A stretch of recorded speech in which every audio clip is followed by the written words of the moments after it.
هل يوجد تاجر في العالم يشتري بئراً ويجعلها مجانية للجميع؟ أو يجهز جيشاً كاملاً من ماله الخاص؟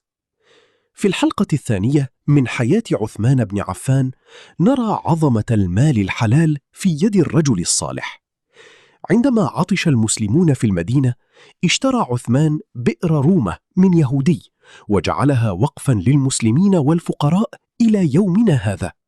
ولم يتوقف عند ذلك، ففي غزوة العسرة عندما كان الجيش يفتقر لكل شيء، جهز عثمان ثلث الجيش وحده بآلاف البعير والخيول والذهب، حتى قال النبي صلى الله عليه وسلم كلمته الخالدة: ما ضر عثمان ما عمل بعد اليوم. لقد كان عثمان يرى أن ماله ليس ملكه، بل هو أمانة لخدمة هذا الدين، فاستحق أن يكون تاجر الرحمن الذي لا تخسر تجارته أبدا.